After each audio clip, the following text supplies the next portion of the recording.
সবাইকে ৩৯তম ক্লাসে স্বাগতম। আজকে আমরা CSS এর খুব একটি ইম্পর্টেন্ট প্রপার্টি দেখব, সেটি হচ্ছে পজিশন। তো আমাদের HTML এর এলিমেন্টগুলোকে ডিজাইন করার জন্য বিভিন্ন জায়গায় স্থানান্তর করতে হতে পারে, সেই জন্য আমরা এই CSSটি ইউজ করব, সেটি হচ্ছে পজিশন। তো পজিশন বলতে বোঝায় যে কোনো কিছুর অবস্থান।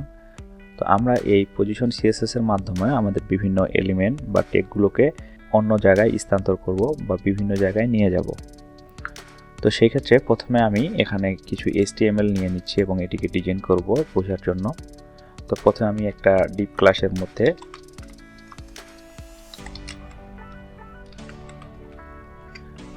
মধ্যে কয়েকটি H2 এর কন্টেন্ট নেই, যেমন এখানে প্রত্যেকটি H2 কে আবার একটি ক্লাসের নাম দিচ্ছি। যেমন প্রথমটি দিলাম 1, এখানে দিলাম এসো, এরপরে আরও দুটি নিব।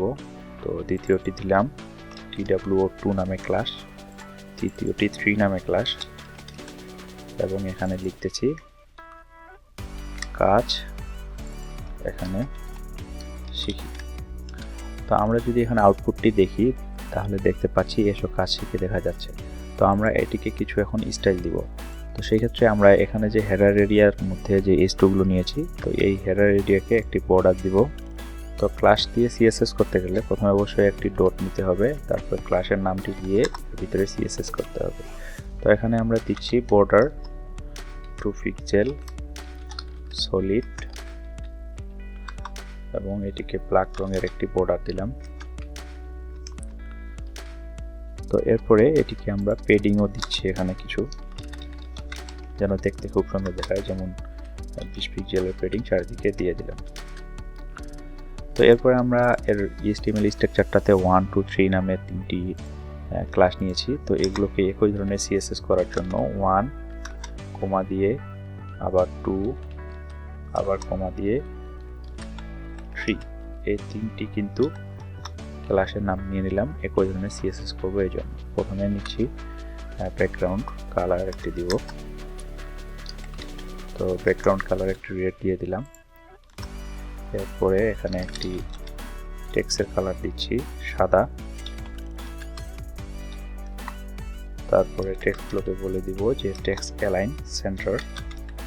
এই CSS গুলো কিন্তু আমরা গত ক্লাসে করে আসছি।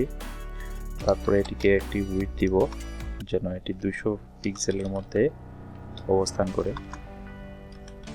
200 পিক্সেল। এরপরে একটু পেডিং দিব, এটি যেন আরো খুব সুন্দর দেখায়। পেডিং দিলাম 40 পিক্সেলের, চারদিকে একই ধরনের পিক্সেল পাবে।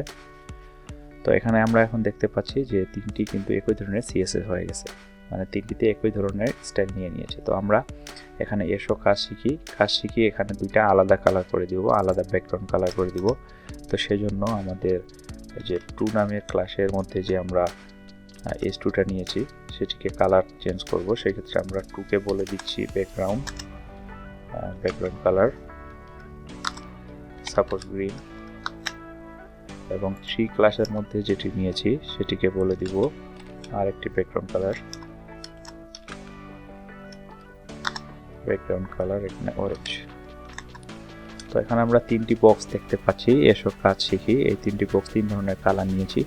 তো এখন আমরা দেখব যে এখানে 3টি বক্সকে আমরা বিভিন্ন জায়গায় রূপান্তর করতে পারবো, মানে বিভিন্ন জায়গায় পজিশন করে, পজিশনের যে প্রপার্টিগুলো আছে এগুলো ইউজ করে আমরা এখান থেকে এখানে, এখান থেকে এখানে বিভিন্ন জায়গায় নিয়ে যেতে পারবো। আমি যদি একটু জুমটি কমিয়ে দিই তাহলে আরো খুব সুন্দর দেখা যাবে। তো আমরা কিন্তু এই পজিশনের CSS প্রপার্টিগুলোর মাধ্যমেই এই বক্সগুলোকে বিভিন্ন জায়গায় নিয়ে যেতে পারবো। তো প্রথমে যদি আমি এখানে যে সবুজ রঙের যে বক্সটি রয়েছে এটিকে যদি আমি বলি যে পজিশন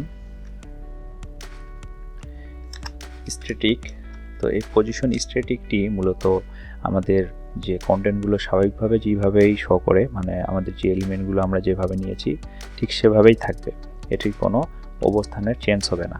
কিন্তু আমরা যদি এই পজিশন স্ট্যাটিকের জায়গায় যদি বলি রিলেটিভ, এবং এক্ষেত্রে কিন্তু আমরা এটিকে খুব সুন্দরভাবে চেঞ্জ করতে পারবো, বিভিন্ন পজিশনে নিয়ে যেতে পারবো।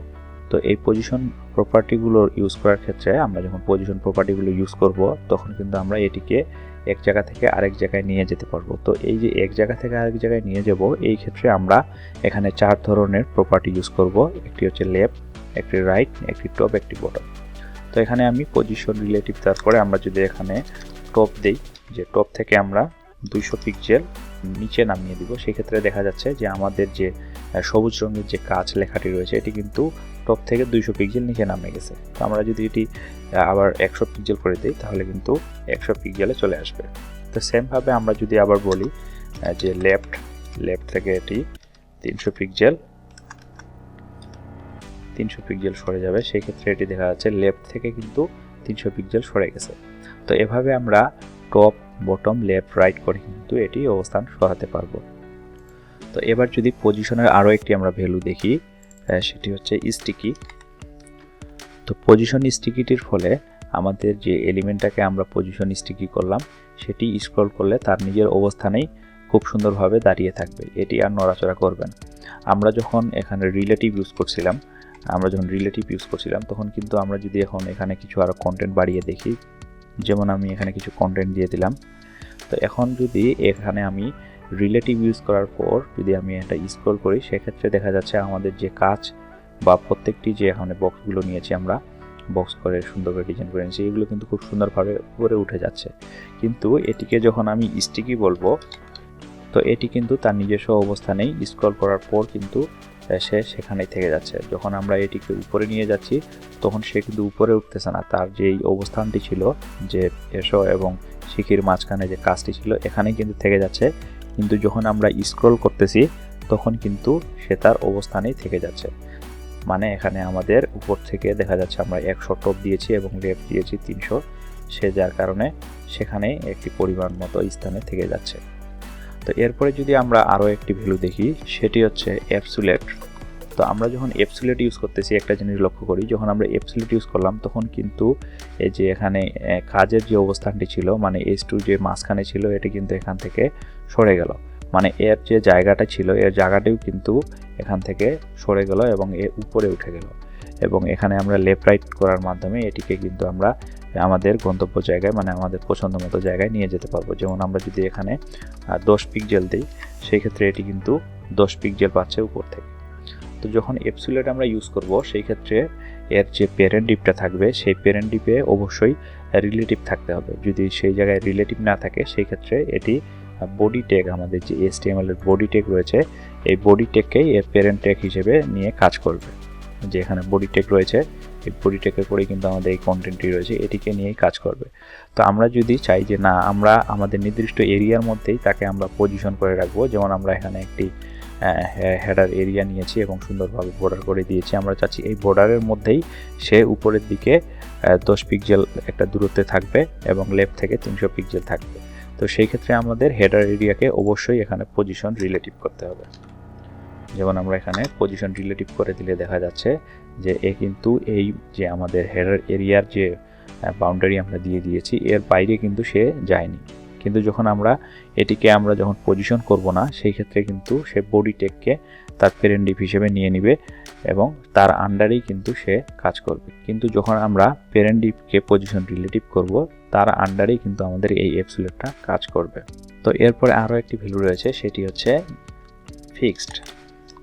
তো ফিক্সড নামের যে ভ্যালুটি রয়েছে এটিও কিন্তু মোটামুটি স্টিকির মতো। স্টিকিটি হচ্ছে স্ক্রল করলেই তার নিজ অবস্থানে চলে যায়। তো এটিও কিছুটা স্টিকির মতো, তবে স্টিকিটা তার নিজ অবস্থানে থেকে থাকে, যখন স্ক্রল করি সেই ক্ষেত্রে সেটি ফিক্সড হয়ে যায়। এখানে যখন আমরা ফিক্সড ভ্যালুটি ইউজ করব এবং এর একটি নির্দিষ্ট অবস্থান দিব যে টপ থেকে এত লেফট থেকে এত, সে কিন্তু সেই জায়গায় অবস্থান করবে, এখান থেকে আর কিন্তু নড়বে না। যতই আমরা স্ক্রল করি বা স্ক্রল কমা বাড়া করি বা আমরা স্ক্রল না করি সে কিন্তু সে জায়গায় থাকবে। কিন্তু আমরা যখন এখানে স্টিকি ইউজ করছিলাম সেই ক্ষেত্রে কিন্তু এর যে অবস্থানটি ছিল সে তার অবস্থানেই ছিল এবং এটি যখন আমরা স্ক্রল করতাম তার অবস্থানটা চলে যাওয়ার পর যে তার যে অবস্থানটি ছিল এখানে তার অবস্থানটি চলে যাওয়ার পর সেটি কিন্তু এখানে খুব সুন্দরভাবে দাঁড়ায় আছে, মানে ফিক্সড হয়ে রয়েছে। কিন্তু ফিক্সড যখন ইউজ করব তখন কিন্তু ফিক্সডের যে আমরা এখানে অবস্থান দিয়েছি যে টপ থেকে লেফট থেকে, সে কিন্তু তার জায়গায় দাঁড়িয়ে রয়েছে, মানে তার জায়গায় সে ফিক্সড হয়ে রয়েছে। তো ফিক্সড এবং স্টিকির মধ্যে এটি একটি পার্থক্য। তো আমাদের পজিশনের প্রপার্টিগুলো মূলত এভাবেই কাজ করে। যখন আমরা বিভিন্ন ধরনের ডিজাইন করব তখন আরও খুব সুন্দরভাবে এই পজিশনটা কিভাবে ব্যবহার করব, কোথায় কাজে লাগে এবং কেন আমরা এই পজিশনের প্রপার্টিগুলো ইউজ করব এগুলো খুব ভালোভাবে বুঝবো। এরপরে পরবর্তীতে যখন আমি একটি ওয়েবসাইট করে দেখাবো, মানে ফুল একটি ওয়েবসাইট আমি করে দেখাবো, সেই ক্ষেত্রে আমি এই পজিশনের প্রপার্টিগুলো আরও খুব ভালোভাবে দেখিয়ে দিব যে কোন জায়গায় আমাদের এই পজিশনের প্রপার্টিগুলো ব্যবহার হয়। তো আজকে এ পর্যন্ত, আগামী ক্লাস দেখার আমন্ত্রণ জানিয়ে এখানে শেষ করছি। ধন্যবাদ।